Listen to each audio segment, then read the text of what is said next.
Ada hal-hal yang triliuner bisa bantu, tapi ada hal yang mereka itu bisa jadi salah total jawabannya. Salah total untuk diri lu. Karena jawabannya terlalu personal. Gua pun pribadi nih, kalau dikasih 4 pertanyaan ini, biasanya gue nyerah. Karena gue tahu, pasti gue akan salah dan jadi debat kusir.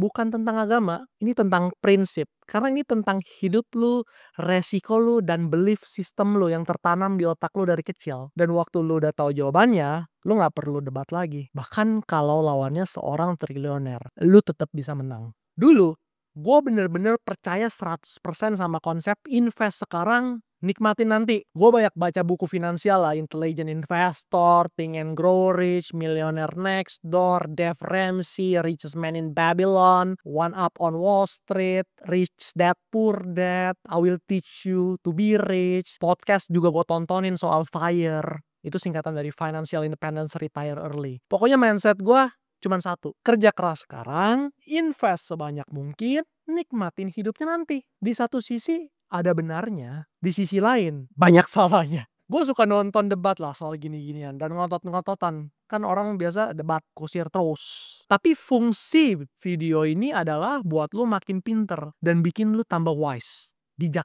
Jadi waktu temen-temen gue nongkrong, dulu gue kerja. Waktu mereka jalan-jalan, gue nabung. Setiap ada uang masuk, gue langsung mikir, kalau ini gue pakai artinya gue nyuri dari masa depan gue sendiri. Sampai gue nikah juga, gue nikah padahal udah bisa di 23, 24. Gue nikah, gue pentokin sampai 28 sampai 29. Tapi tahun-tahun berlalu dan gue mulai ngerasa hampa. Bukan karena gue miskin lah, gue nggak pernah miskin lah. Hidup gue dari middle income trap family.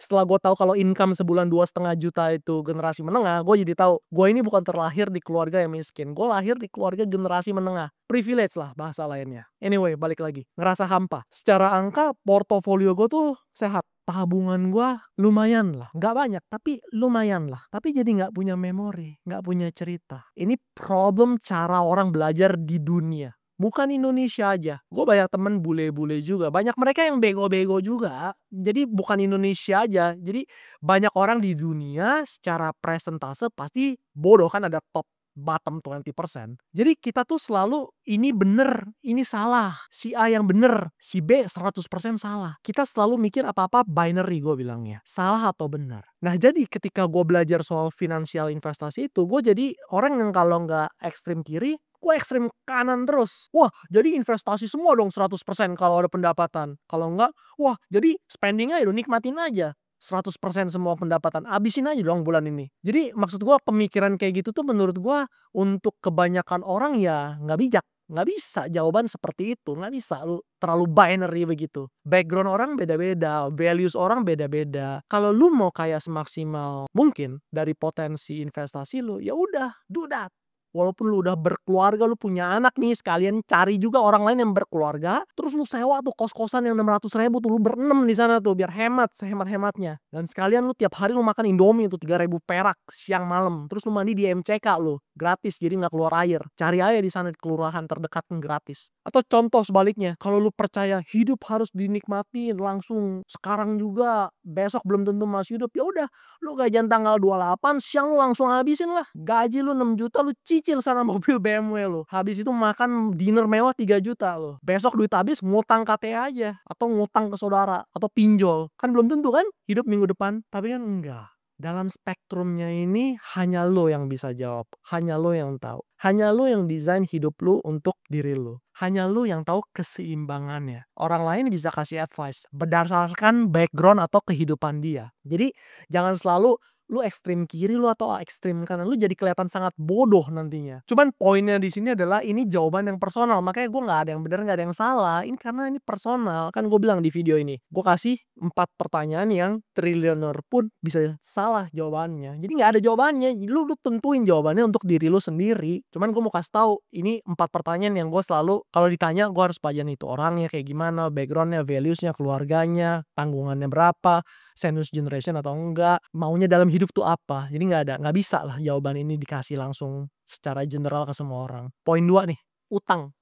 Gue dari dulu selalu denger tuh dari pengusaha-pengusaha kampret. Pengusaha tuh kalau mau cepet ambil utang, puterin duitnya. Pertama gue bingung, gimana caranya lu ambil utang kalau lu nggak ada aset anjir? Apa yang mau dijaminin? Harga diri gue ke bank itu gue jaminin, mana bisa. Tapi dari dulu gue juga nggak bisa ngutang di bisnis. Pinjem duit orang gitu 1 tahun atau cari pendanaan. Menurut gua, kalau bisnis lu sehat, lu nggak perlu utang lah. Apalagi di zaman sekarang, di zaman internet yang dimana lu bisa manfaatin leverage dengan minimum capex. Lu kalau dulu kan lu harus bangun pabrik, beli tanah kan, lu harus beli mesin jahit sendiri, lu harus ada bangunannya sendiri. Tapi anyway ya, ini poin 2 ya, yang beda-beda soal hutang. Makanya orang tuh beda-beda. Tapi ada hal hutang yang gua dulu lakukan, cuman gak gua lakukan lagi 2 tahun terakhir. Karena gue belajar banyak dari kehidupan bahwa roda berputar. Hutang konsumtif gue itu, mobil. Jadi dulu walaupun gue bisa beli mobil itu secara cash berkali-kali, tetap gue cicil 3 tahun. Itu biasa jangka waktu untuk mobil baru dengan bunga paling rendah biasanya di 3 tahun sweet spot orang-orangnya. Terus DP 30% lah. Karena gue selalu dibisikin ini sama orang-orang ini yang gak tahu konteksnya gue dan pakai cara pandang mereka. Dan mereka ya salahnya di gue sih, gue dengerin mereka. Sayang bego duitnya, kalau dibayar langsung bisa diputer duitnya, dicicil aja. Ini biasa orang-orang bank juga gini nih ngomongnya. Ya mereka gak salah juga. Personal hidup mereka ya emang begitu dari bapak emaknya, kakek neneknya. Akhirnya 1 tahun kemudian gue beli mobil kedua lagi, DP 30%,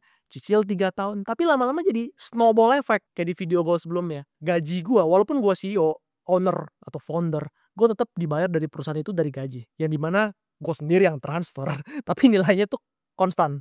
Gaji gue kok tiba-tiba habisnya tuh cepet banget. Terus kehidupan personal gue jadi terganggu. Kan lifestyle gue gak bisa turun. Dan ada bulan dimana lu tau lah, ada pengeluaran dikit kan. Ada bulan dimana pengeluaran besar. Karena misalkan perpanjang gym tiba-tiba lah 1 tahun.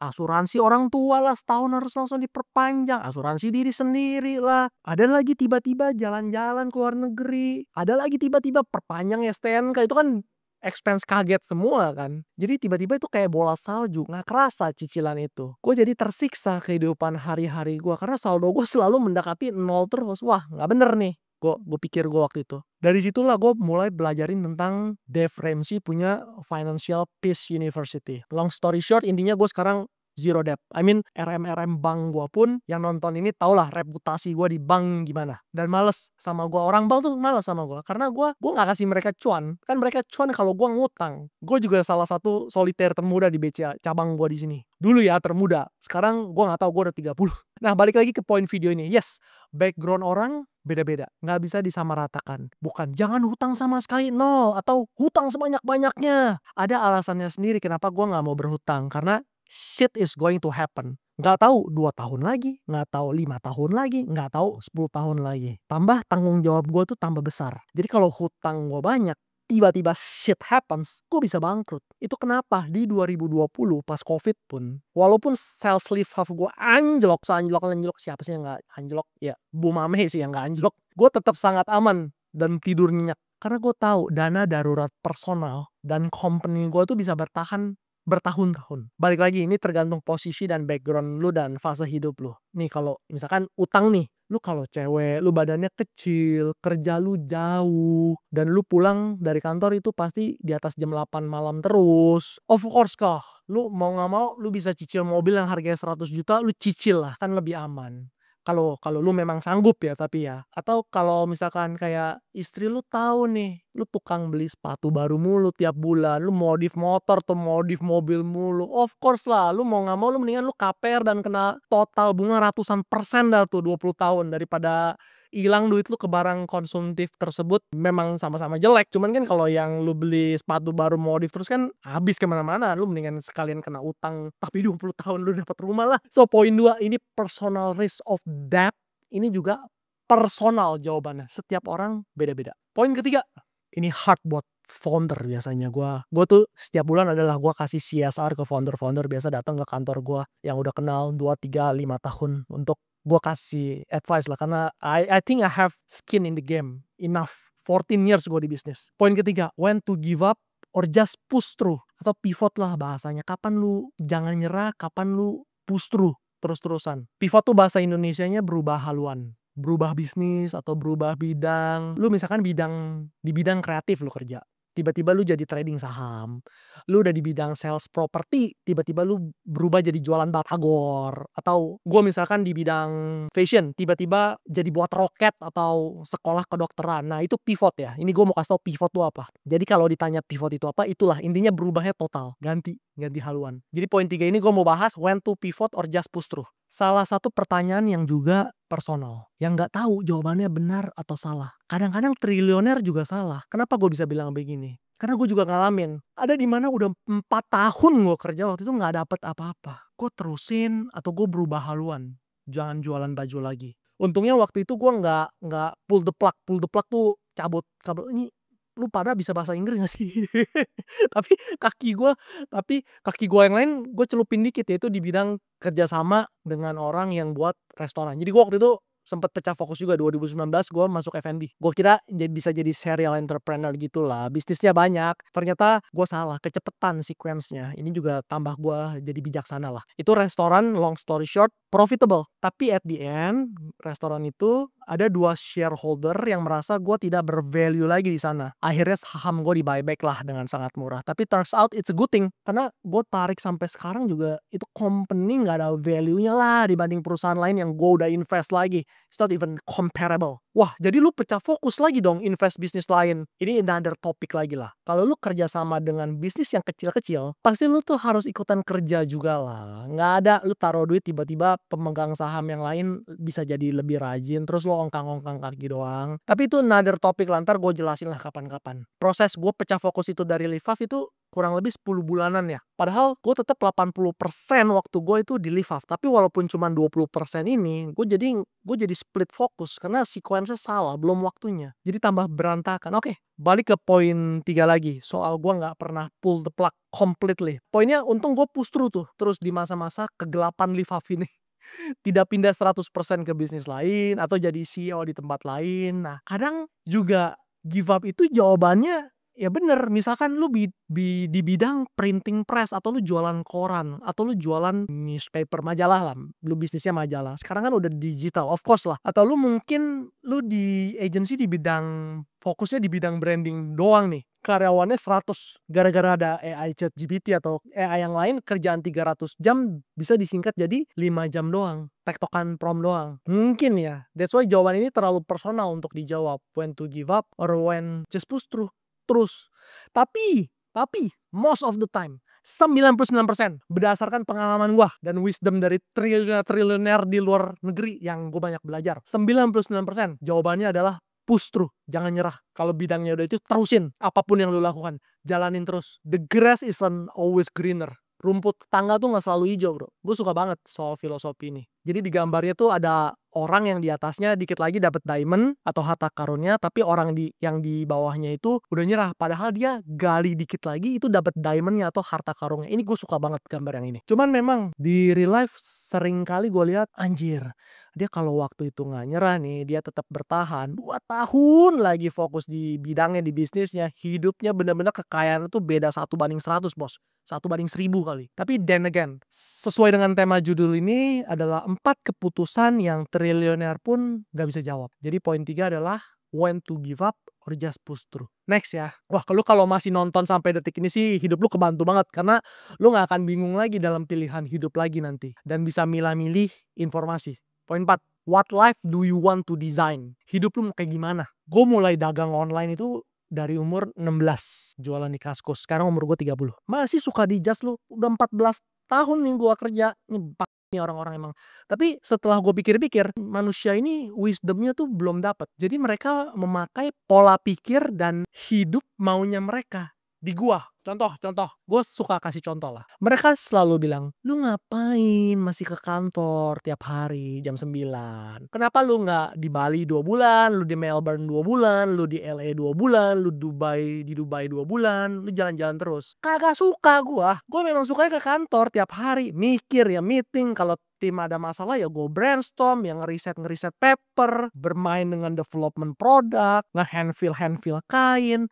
Emang gue suka. Ntar gue riset tentang kamera baru lah, ntar gue lagi cari gudang lah, atau gue liatin rekaman HR gue lah, interview orang, liatin data-data, ngolah data-data. Perusahaan lain juga gue olah datanya, gue lihat, atau gue ngobrol sama founder yang lain, atau ya gue invest. Gue suka, emang gue suka. Terus suka didebatin lagi lah. Emang lu kenapa nggak main sama anak lu aja tiap hari 9 jam sehari? Bos, gue main sama anak gue tiap pagi 1 sampai 2 jam. Malam 1 sampai 2 jam. Udah cukup. Lu coba lu main sama keluarga lu sama istri lu atau anak lu. Lu bener-bener nih, tiap menit. Lu jangan ditinggal selama 12 jam. Tiap hari. Lama-lama enak juga bos. Hard truth. Sorry.